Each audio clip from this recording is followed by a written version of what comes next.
eu já tive um transtorno de pânico tão severo que eu tive que sair correndo. O meu quintal era grande, tinha uma calçada dentro desse quintal que era feito de paralelo, parecendo um asfalto de rua. Eu caí de frente para essa calçada, de rosto no chão. Eu destruí o meu rosto. E foi totalmente destruído. Eu tive um pequeno traumatismo craniano, aqui. Quando eu passo a mão, eu sinto. Isso que meu filho ia fazer 3 anos, meu filho, que vai fazer 20 anos. Tem quase, mais de 17 anos disso. Meu rosto foi totalmente destruído por causa de uma síndrome do pânico. Porque a síndrome do pânico, você acha que você literalmente vai morrer. Você vai morrer porque você não tem inspiração. A inspiração tampa. Eu sofri um acidente gravíssimo. Eu fiquei hospitalizada. Eu passei por um momento, meu rosto ficou totalmente destruído. Eu fiquei muito tempo com muita cicatriz, muito forte. Levei cortes no supercílio. Destruiu meu rosto. Eu fui entrando grosso e a calçada era de paralelo. Então, você tem ideia, eu caí de rosto nisso aí. Aí, na época, eu era casada, o meu esposo me pegou, me deu essa pedida, eu voltei o ar. E eu só lembro dele olhar para mim, minha filha de 7 anos de idade, olhar para mim, olhar para ela, olhar para o pai dela assustada, sem entender nada, e falar assim: Meu Deus, você destruiu o seu rosto. Nossa, Eu não senti nada na hora. Eu só senti algo quente descendo do meu rosto. Eu falei assim: o que aconteceu? Quando eu não saiu, eu desmaiei. Quando eu caí, eu desmaiei. Aí eu fui pro banheiro. Quando eu cheguei no banheiro, só tinha sangue no meu rosto. nossa. Era muito sangue. Foi a pior crise de pânico que eu sofri na minha vida. Inclusive o bairro todo, onde eu morava na época, ficou sabendo. Porque todo mundo ficou assim horrorizado de ver, achar que eu tinha sido assim espancada, arrebentada, e eu falar para a pessoa que foi uma síndrome do pânico. Uma crise de síndrome do pânico. Nossa, que história, hein, Iris? E quando você foi socorrida, você foi direto para o hospital ou foi para casa mesmo para tratar? Pro hospital. Você chegou no hospital ainda tendo a crise de pânico? Eu já tinha voltado a respirar, mas por causa dos ferimentos, eu tive que ir para o hospital. Eu deixei minha filha com o irmão da Sula e fui, na época, com meu esposo, que eu era casada, ele me levou para o hospital. Eu entrei na emergência, porque tinha muitos cortes no meu rosto. Eles até cogitaram na época se não era... Eu tinha sido espancada. Alguém te bateu? Você é casada? Seu esposo te bateu? Eu falei, não, gente. Uma crise de pânico. Aí veio ortopedista, veio neurologista, eu fiz ressonância. Aí eu tive um pequeno traumatismo, então eu fui decretado. Eu voltei ao normal, meu rosto demorou muito a desinchar.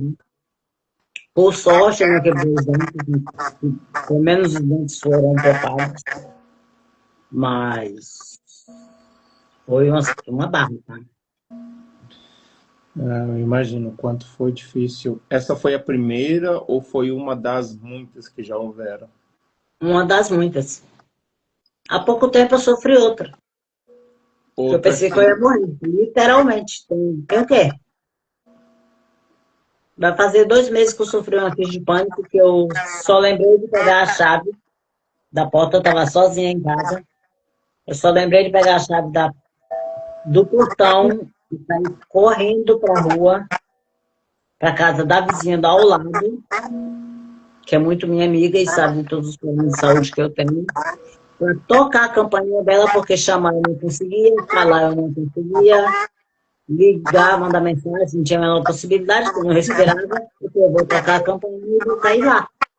Se eu não morrer dessa vez, quando eu estava tocando a campainha dela, a respiração começou a voltar aos poucos, aí ela já sabe das medicações, que eu tenho muitas medicações, ela já sabe da medicação SOS.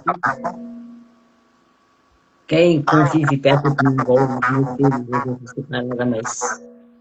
Meus filhos já sabem que tem medicação SOS, já pega para mim. Ela correu, pegou um copo de água para mim e falou comigo, você colocou o SOS embaixo da língua? Eu falei, não. Aí ela, vem comigo. Aí ela pegou na minha mão, foi comigo até dentro da casa, pegamos a medicação, colocamos embaixo da minha língua, tomei água, ela ficou comigo até a crise passar. E É aí, horrível. estabilizou. Estabilizou. Certo. Só para eu concluir com você o raciocínio e a gente pontuar de novo a questão do ataque de pânico. Você me falou sobre a fibromialgia ainda, que ao passar por alguns especialistas, alguns tipos de tratamento, você percebeu que isso não estava surtindo efeito, que não dava resultado, e você chegou a falar agora há pouco que vê na TRG, que é o tratamento, que nós vamos falar daqui a pouquinho, uma última esperança para você, visto É minha última esperança, porque eu acompanho algumas lives suas e eu vejo as pessoas falando que causa, trata a raiz do problema. Então, se trata a raiz do problema, na minha cabeça funciona. Se vai tratar a raiz, vai ter solução. Porque as medicações, eu tomo um monte de remédio, alivia um pouco a dor. Mas é dor o tempo todo. Eu não aguento ficar muito tempo, porque eu comi as mãos em cima da mesa. Já está incomodando minhas mãos, já está com muita dor nos pulsos. Minhas escápulas estão doendo horrores. Tomar remédio? Toma. Daqui a pouco eu tenho que tomar um monte de remédio para dormir, para dor, aliviar a dor, para me dormir. Aí eu durmo 2, 3 horas da noite. Aí de meia hora eu acordo. Não tenho sono reparador, eu não sei o que é ter um sono reparador. Deitar, dormir, dizer assim, uau, fiz uma noite maravilhosa de sono. Não. Você lembra qual foi a última vez? Tipo, ano passado eu lembro que eu tive um bom sono, eu dormi bem, eu dormi 6 horas, 7 horas e descansei. Você lembra? Nossa, não. Isso é meu sonho de consumo. Vai acontecer. Agora sim. Pessoal, já que nós meio que finalizamos a questão da fibromialgia, é só deixar pontuado para vocês. Ô Iris, você tem o laudo que atesta que você é fibromiálgica? Tenho, ele ficou até com um advogado. Eu coloquei até advogado para poder ver se com o advogado eu conseguia o benefício que eu tenho direito. Ele tem o direito, eu só não tenho acesso, E que essa é é só uma... problema. Na prática é outra coisa totalmente diferente. Infelizmente. Eu atendo uma cliente, ela é de Portugal. Ela tem 55 anos e ela também sofre com fibromialgia. Uma coisa que é meio similar em todas as pessoas com fibromialgia é que essa minha cliente também já passou por vários tipos de tratamento, vários tipos de profissionais, e o que ela mais escutou, estou falando de alguém de Portugal, o que ela mais escuta e escutou é que ela vai ter que aprender a conviver com tudo isso. Existe um ponto de interrogação muito gigante, muito colorido, esses de LED na minha cabeça, que é para literalmente chamar atenção a quilômetros de distância.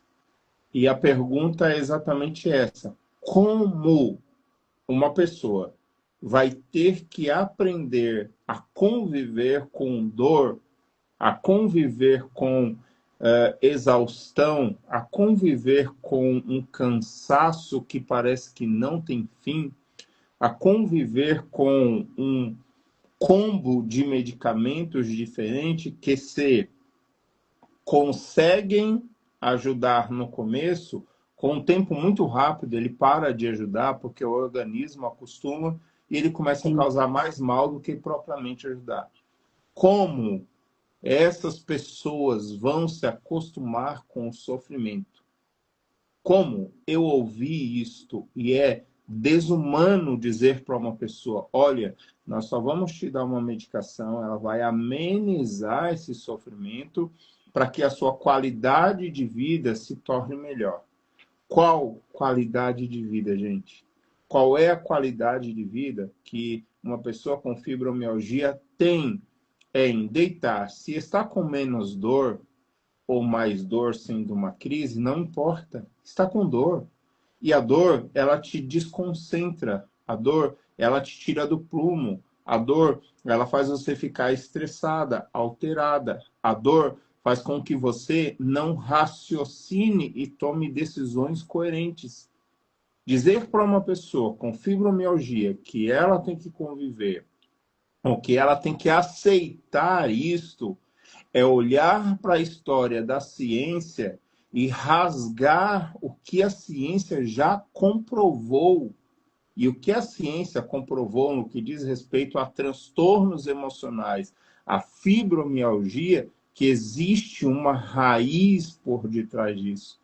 E se existe uma raiz, ou seja, tem alguma coisa que gera a depressão, tem alguma coisa, raiz, que gera ansiedade, que gera o transtorno de pânico e que gera fibromialgia. E a traumatologia já mostra qual é a raiz que gera isso.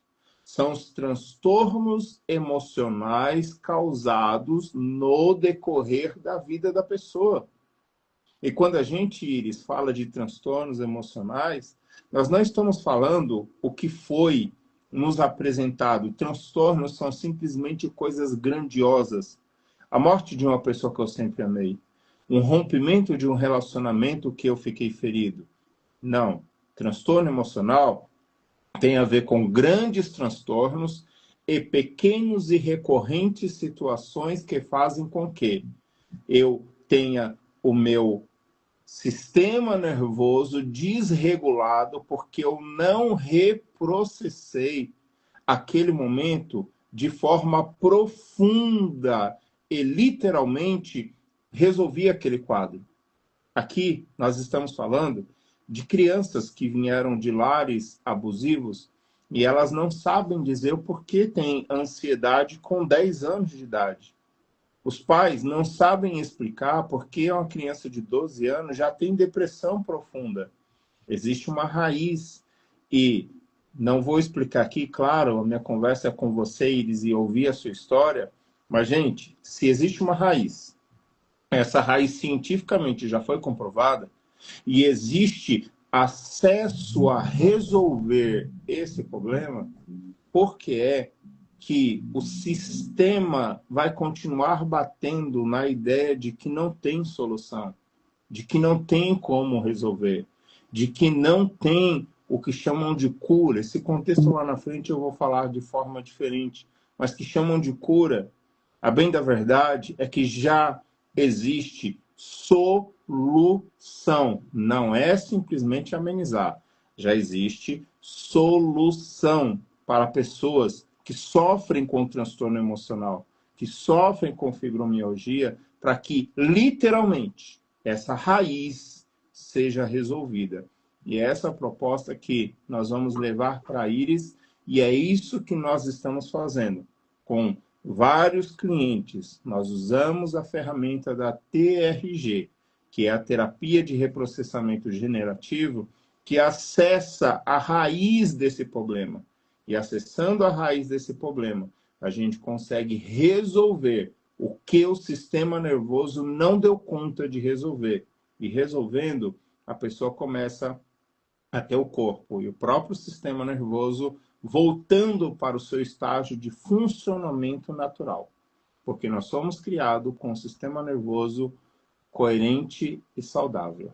Mas a gente fala sobre isso em outra oportunidade.